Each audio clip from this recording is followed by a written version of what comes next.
One evening, when a company of children and older people were looking at funny cat pictures and telling cat stories, a little 10-year-old girl asked, "Why can there not be a Cat's Arabian Nights storybook?"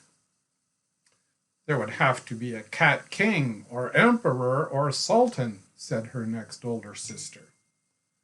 "And a cat queen or empress or sultaness," said their cousin Joe the sailor. "And she would have to go on and on and on and on and on and on telling stories in order to save her own life," said their cousin Lucia. "I propose," said Uncle Fred, "that cousin Lucia put together a Cat's Arabian Nights for little children, and have it ready to read to our little children when they all shall come next summer with their fathers and mothers." "Oh, yes, yes, do. Pray do. Won't you do it? Say you will. Say you will," cried many voices. "I think it will be fun to do it," said Cousin Lucia, "if you allow me to put in some make-believe and nonsense if I want to." "Certainly," was the cry. "Put in anything, anything you please." Cousin Lucia said she was willing to try, and thus it happened that the summer children and others got a storybook beginning, as all storybooks should begin, with "Once Upon a Time." Chapter 1: King Grimalkin and Pussy Anita, or the Cat's Arabian Nights. Once upon a time the aged Tomobus, king of the cats, went forth a-hunting and returned with a wound which caused his death. So Tomobus died, and Grimalkin the Powerful became king in his stead. King Grimalkin was of course jet black all over, without a single white hair, or he could not have been made king, and his eyes were of the true royal yellow. The first act of King Grimalkin's reign was one of cruelty. He sent forth an order declaring that black, Maltese, and gray were the only colors to be allowed for cats, and that all cats which were white or yellow, or which had more white or yellow hairs than dark ones, should not be permitted to live. Judges were appointed to measure the spots. This order caused great fright among the lighter cats. The wholly white and wholly yellow hid themselves or fled to distant places, and the partly white and partly yellow went in haste to have their dark spots measured by the judges. Among those who came before the judges was Pussy Anita, a beautiful creature just out of kittenhood. Her playfulness and sweet disposition made her beloved by all. Alas, it was soon made known by the judges that the dark of Pussy Anita measured many less hairs than her white ones. This caused great sorrow, and King Grimalkin was begged to spare her life. "Spare her life? Not if she were 20 Pussy Anitas," cried the king, which was a foolish answer, since she could not have been 20 Pussy Anitas, or even 19. Now this sweet and gentle creature was so much beloved that no one could be found willing to hurt a single hair of her. When King Grimalkin heard this, he became furious with anger, and commanded that she be brought to him at once, saying that he himself would attend to the business and make quick work of it. So the lovely Pussy Anita was brought before the king. Her loveliness did not soften his heart. On the contrary, he was made more furious than ever by seeing that she sat licking her fur as quietly as if sitting in her own sunny garden spot. "What are you doing that for, you silly thing?" he cried. "Don't you know you have but a few moments to live?" "Yes, your majesty," replied the lovely Pussy Anita, "but I cannot endure a speck of dirt, and with good reason, for in me you see a descendant, and great, great, great, great, great, 27 times great grandchild of the unhappy and happy Pinky White. Your majesty must have heard of Pinky White." "Never," said the king sternly. "But why do you call her unhappy and happy? There is no sense in that." She was not unhappy and happy at the same time, said Pussy Anita. She was first unhappy and afterwards happy. How was that? Asked the king. And supposing you are the great 27 times great granddaughter of Pinky White, what has that to do with your being unable to endure a speck of dirt? Said the lovely Pussy Anita. It would give me pleasure, your majesty, to explain why my great 27 times great grandmother was first unhappy and why she was afterwards happy. Also, supposing I am the great 27 times great granddaughter of Pinky White, what that has to do with my being unable to endure a speck of dirt. It would give me pleasure, I say, to explain all this, but it would take a longer time than I have to live.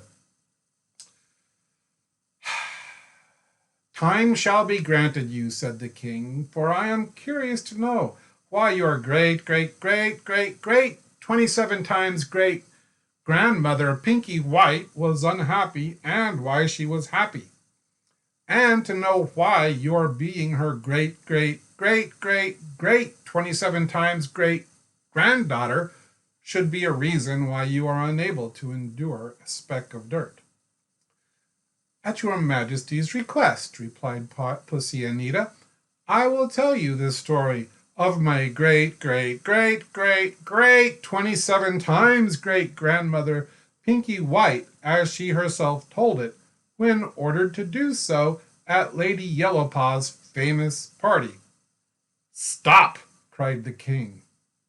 Why was your great 27 times great grandmother Pinky White ordered to tell her story at Lady Yellowpaw's famous party?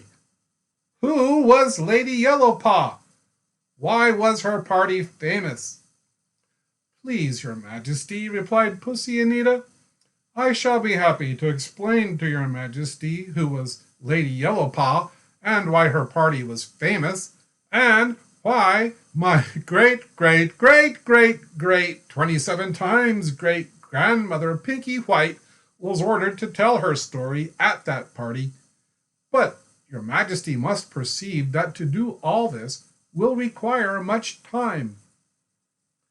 Begin, then, cried the king. Begin with your Lady Yellowpaw and her famous party, and then go on to your 27 times great grandmother, and do not waste time waiting or waste words in the telling.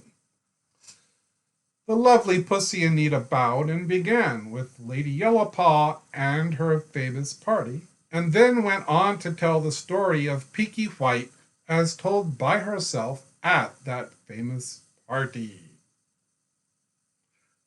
The story of Pinky White. The first that I knew of myself, I found myself by the side of my mother among some hay in a basket, along with 3 other kittens of my own age and size. 2 of our number were quickly stolen from us. It will thus be seen that I had scarcely begun to live before I began to be unhappy. As I grew older, I became more and more unhappy, for the place was cold, the floor was hard, our mother cuffed us, and Girl Mary, who owned us, knew not the best way of stroking. One day, when Girl Mary sat by our basket, Girl Jane came down there bringing her own cat and kittens. Girl Jane had called to see us many times, and I had been pleased with the looks of her face, and the sounds of her voice, and the touches of her fingers, and she knew the best way of stroking. Girl Jane was smaller than Girl Mary, but she knew more. Girl Jane said she wanted Girl Mary to change kittens with her. She wanted me and Minnie because we were whiter than her kittens. No, Jane, said Girl Mary, I can't change, for you know mine are all named, and besides, your cat would not like it. She knows what we are talking about. Don't you see how anxious she looks? It made me unhappy to hear this. I wanted to go with girl Jane away from the cold place and the hard floor and my cross mother and be stroked the best way. Minnie, too, wished to go. She cried when girl Mary gave back the other kittens. As for me, I could only turn away and hide my sorrowful face. My next unhappiness was the unhappiness of being whipped with a rod. An old lady wished for a cat to catch her mice and thought she would take a kitten and teach it to behave well. I was carried to her home. I had here a warm place and a carpet, and the old lady did not stroke at all, so that I was not made unhappy by bad stroking. But my unhappiness was great on account of the rod. It was rod here and rod there, rod on the pantry shelf and rod on the chair cushion, rod on the parlor sofa and rod on the best bed, rod at the milk pitcher and rod at the custard pie. A greater unhappiness must now be told, for this greater unhappiness was the cause of another unhappiness even greater than this. Oh, very much greater. It was the cause of a long and dreadful unhappiness in which I nearly starved to death. It was something which would make any and every cat unhappy. It was this: I could not catch well. Mice, birds, moles, bats, squirrels, rabbits almost always got away from me. I think I must have been short-clawed. In a corner of the garden was a chicken coop. This chicken coop was well made for catching. It would seem that all a cat need do was to lie quietly on top, looking over the edge, and when a chicken popped out, spring and catch it. Any other cat would have done all this. The next house cat did do all this. I did not do all this. I lay quietly on top of the chicken coop. I looked over the edge, and when a chicken popped out, I sprang. I did everything the next house cat did, except to catch the chicken. I had the same luck in fishing. There was a stream at the bottom of our garden, and at its edge were large mossy rocks on which a cat might stretch herself in the sun. Or if the day were hot, she might lie in their cool shade. Trees grew nearby, and any other cat would have often caught a bird among their branches. The next house cat did this. I did not do this. Any other cat than myself would have now and then caught a fish in the stream at the foot of the rocks. The next house cat did this. I did not do this. I often lay close to the water, as shown how to do by the next house cat, and watched the fishes as they glided past. When one rose to the top, I did my best to catch it, but even did I have the luck to touch one, it was sure to slip out and away. I used to think sometimes that if fishes had not been made so slippery, I could have held on. But then the next house cat held on to slippery fishes. I am almost sure I must have been short-clawed. As for squirrels and rabbits, they seemed at last to be not a bit afraid of me, even when I had become a full-grown cat. One saucy squirrel used to tease me by coming very near and then darting out of my reach. This squirrel became very bold. He even popped in at the doors and windows. One day, when I was asleep on the sofa by the library window, he ran as near me as the back of the sofa. Bold little thing! And by the time I had turned over, he was out of the window, and I soon got sight of his bushy tail whisking through the tall treetops, and of his little bright eyes looking down at me through the leaves. He would not have got away so easily from the next house cat. There can be no doubt but that I must have been born short-clawed.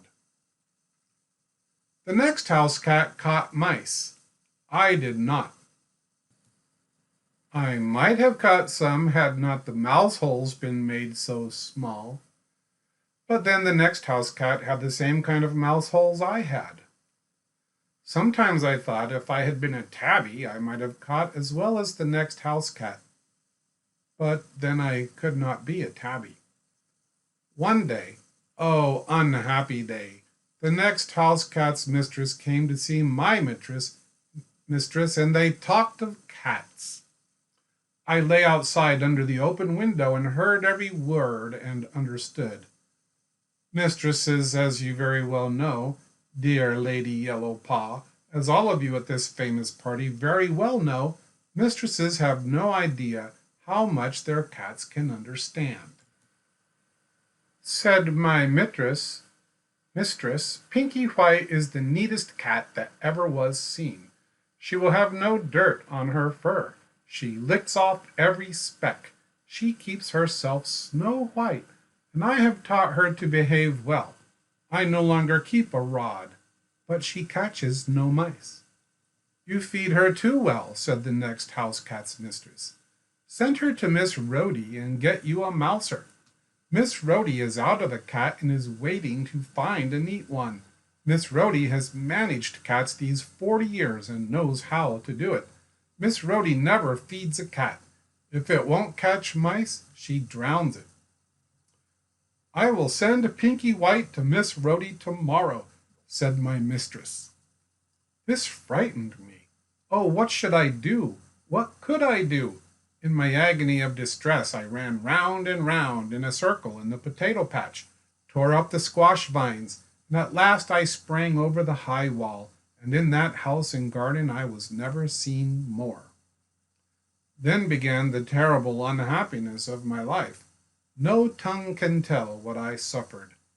Hiding behind fences, under barns, in empty pigsties, empty hen houses, being driven from back doors, hooted at by boys, barked at by dogs, and hungry, hungry, hungry, oh so hungry, for I could not catch well, and always dirty.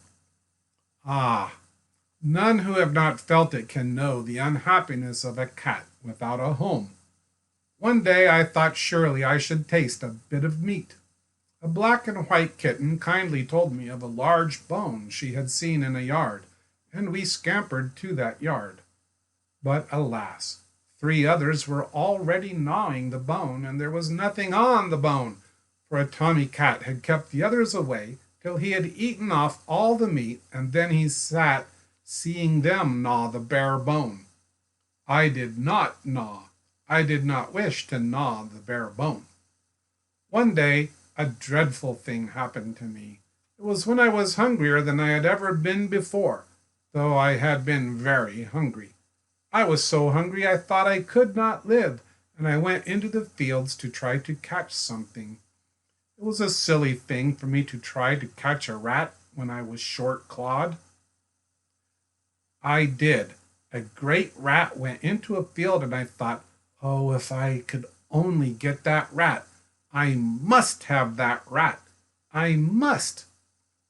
I put myself down flat and crept behind that rat. He went creeping through some wheat and corn, and I crept behind, quicker than he, for I could creep quicker. He went up a large stalk to his nest. I sprang up and grabbed him, but alas! I could not take good hold, and he got away and sprang at me, and the mother rat sprang out at me, and they bit me, and would have killed me, but I got away and ran with all my might and lay down under some bushes, and pretty soon that same black and white kitten came and licked the blood off me and brought me a mole to eat, or I never should have stirred from that spot. As the weather grew colder, I suffered more and more. I longed for a home. Often at evening I ran behind persons hoping to be invited to their houses, but they always drove me back. During all this time I was obliged to endure the distress of knowing that my fur was not perfectly clean. When winter came, my unhappiness was greater than it had ever been before, though it had already been very great. But one day, oh joyful day, my unhappiness came to an end. Oh joyful end! I will tell how this happened. The ground was covered with snow, slush, and mud. I had been running hither and thither, under barns, in coal cellars, and in other places trying to catch something, But having had the misfortune, as I have already told your ladyship, the misfortune of being born short-clawed, I had caught nothing. Begrimed with dirt, hungry, cold, forlorn, I was on my way to my jumping spot. This was a corner of a wall near a back door. It was also near to some bushes and trees, all snugly fenced in, and under these I had often hid myself and tried to clean my fur and watched for the back door to open. I called it my jumping spot because sometimes I jumped from that spot and got in at the back door and snatched a bit from the plate of the cat which belonged to the house. Sometimes a kind maiden had thrown me scraps from one of the windows. Now, just as I was to jump from my jumping spot, I saw this kind maiden coming down the steps. She had her pet kitten in her arms and was tending it with care. "Oh, pet kitten, pet kitten," I meowed to it. "How little you know the unhappiness of a cat without a home." Meowing this, I hung my tail and was slinking out of sight when I heard these words. "Pussy, pussy." How I wished I could think they were spoken to me. "Pussy, here, pussy." I turned my head but kept moving. Then I heard it again. I stopped. Yes, they were. They were spoken to me. She was looking at me. "Good old kitty, come here, good old kitty." She held out her hand. I dared not go. She went in and placed a saucer of milk on the kitchen hearth, called me, and left the door open, and went to another room. I crept into the hearth and lapped, lapped, lapped. Oh, how I did lap! No tongue can tell of that milk. As soon as I had eaten the milk, I examined the things in the room. Then I rolled over and over on the doormat to get the coal dust off. Then I sat on the hearth and licked myself clean. The cook came in and shook the broom at me and cried, "Scat! Scat!" Just then the kind maiden showed her face at the door. "Here's a strange cat," the cook said to her. "We don't want another cat." "Why, how white and clean she has made herself," said the maiden. "She is a neat cat. I have often seen her cleaning herself out under the bushes. I mean to keep her. She is just the cat for poor Ellen." I went and rubbed against her clothes, rubbed hard, and tried to purr loud enough to make her understand that I said in purr language, "I love you, I love you. Don't send me away." Oh, the happiness of a cat with a good home. I now had a good home. I was held in laps, stroked well, talked to, even kissed. I had warm milk, meat scraps, and plenty of fish. I was not expected to catch. I wonder why cats are almost always expected to catch. I went every day to see poor Ellen. I used to go up after breakfast and scratch the door and get myself let in. When she combed her hair, I sat close to her looking-glass and looked at her while she combed her hair, and when she sat down to rest, I kept at her feet. I waited and laid on the floor, and when she put on her shoes and rubbed her feet, and then I rubbed against her a good deal and purred to be taken up, and she took me up. Poor Ellen could not walk much, but she could hold me. She liked me because I kept myself so clean and white. The maiden said she'd never before saw a cat which could not endure a speck of dirt. She said she believed I taught her other cats to be neat. This might not have been true, but it was certainly true that while I was with them, the other cats were very careful to clean themselves after eating. One day she called the family to see us. "Look," she cried, "look at my cat that cannot endure a speck of dirt." I do believe that Rooster has brought his hen to make her take a lesson in neatness. This might not have been true either.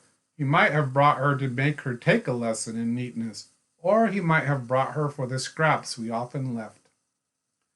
Speaking of hens, a chicken made something happen to me which does not often happen to a cat. Our hen hatched out a brood of chickens, and while they were little, she was carried off by a fox. All the chickens died except two, and one of these had a weak throat. When the fox carried off the hen, he stepped on that little chicken's neck, and it had a weak throat ever after. One day, when I was in a far corner of the garden, I heard a curious noise like a choking or a peeping, but more like a choking than a peeping. I watched, and presently that little chicken came out of the grass. I should have sprung upon it if I had not seen that it was in distress and was coming to me for help. It had got a bug stuck in its throat. It came close to me, and I licked it and purred to it and tried to cover it over with myself just as its own mother used to. Pretty soon it swallowed that bug. After this, it often came to me to be licked and purred to when it had a bug or a worm stuck in its throat. And at last it brought the other chicken, and I tried to be a mother to them both, for my dear little kittens had all been sent away. The other chicken grew faster than the first one. It had a strong throat to swallow with. I took great care of them both and licked them clean, for I could not bear a speck of dirt on them any more than if they had been my kittens. Now, when the maiden saw me doing this, she told her brother that if I could live peaceably with chickens, I could with birds, and that she meant to try me. She first fed me well, then brought to me a tame bird. Its wings had been clipped so that it could not fly, and it was very hungry. It was afraid of me, and it hopped round crying its bird kind of cry. But I did not touch it, and when it saw me licking the chicken, it hopped near me to get some rice which both the chickens were eating. In a few days the bird and I were good friends. He let me lick him, and he used to sit on my head and sing, and we all ate our meals together until the chickens died. The first one died of its weak throat, and the other died of the bite of a cat. One day a girl brought her cat to see us. She kept her up high on her shoulders, away from us, but when that other chicken put its head out to pick up a bug, that cat jumped down quick and caught that chicken by the head, and it died afterwards. But before these died, the maiden and her brother tamed some young guinea pigs and some young white mice and made them grow up friends. They stayed in a pen close to ours until we all became acquainted with each other, and then the slats between the pens were taken off, and the two pens were made into one, and we all lived together. I must own that at first I didn't wish to catch a mouse just for the sake of catching one, and though born short-clawed, I could no doubt have caught one in a pen, but the maiden thought I might have such a wish and pared my claws. I was very happy with my new friends. After I knew the little mice, I had no wish to catch them. I played with them and let them run over my back. When one comes to know mice, one likes their company and finds them very agreeable and playful and lively. The maiden's brother said they might as well have a happy family, and he trained some big birds and other birds, and they came to live with us, and we were a very happy family. When the maiden and her brother went away to live in another place, they sold us to a showman to put in his show. The showman travels about the country showing his show. A few days ago, the wagon we were in upset, and our door came open. The birds flew away, the mice hid under a rock, and the guinea pigs ran into the woods. I am on my way back home, and I shall stay in this place only long enough to attend your ladyship's famous party. Said Lady Yellowpaw to my great 27 times great-grandmother Pinky White. When she had ended her story, said Lady Yellowpaw, "Pinky White, you do not speak of having a dog in your happy family." She had hardly said this before a tittering, chuckling, clicking noise was heard, and out spoke a pert little spotted black and white kitten and said, "Tee hee hee, I used to play with a dog's tail, a black, peaked-nosed dog's tail, and his name was Trippy, and he was good to me. He had a curly tail." "Silence!" cried the spotted black and white kitten's mother. "Don't you know better than to speak up at a famous party? A little thing like you? Silence!" "Trippy liked me after you went away," cried another kitten, a white one. "He liked me better than he liked you. He let me play with his ears and sleep on his neck, and he cried for me when I was out of sight. When somebody threw me in the water, Trippy took me out with his mouth." This kitten's mother was not at the party, but its snappish old aunt, Black Velvet, was there, and she gave a smart box on the ear. "It is a pity," said she, "if at a famous party like this we older ones cannot be heard for the noise of these pert little minxes.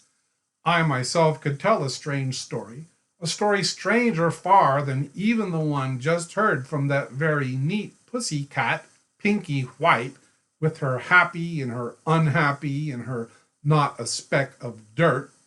Was she blown off a tree in a whirlwind? Answer me that. Or did she go to sea in a baby's crib? Answer me that." Said Lady Yellowpaw to Black Velvet, "Let me hear your strange story, how you were blown off a tree in a whirlwind and how you came to go to sea in a baby's crib." Here the cat that hadn't common sense rushed round the ring and stood on her head and said, "I can tell the strangest story of all, for I can tell why I haven't got common sense."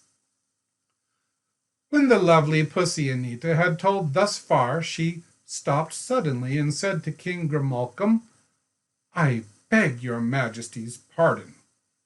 "Oh, King Grimalkin, you only wish to hear the story of my great, great, great, great, great, 27 times great-grandmother Pinky White. And I have told, besides this, of the spotted black and white kitten who played with the peak-nosed little black dog's tail, and of the white kitten he took out of the water, and have also spoken of Black Velvet, who was blown off a tree in a whirlwind, and afterwards went to sea in a baby's crib, and of the cat who hadn't common sense. I will say no more." "You shall say more," said King Grimalkin sternly.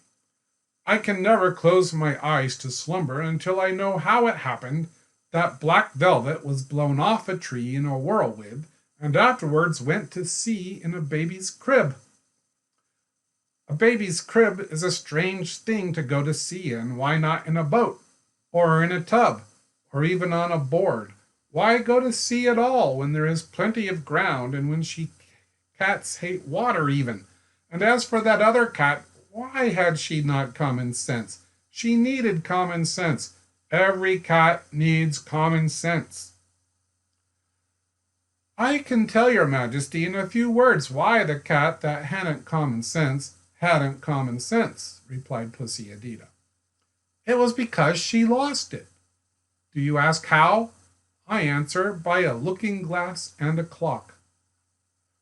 When quite young, she looked in a looking-glass and saw herself there and thought it was another cat staring at her, and got mad at that other cat, and flew at it, and broke the glass, and frightened herself so that she ran all over the house, and when she came to the clock door was open, and she jumped in.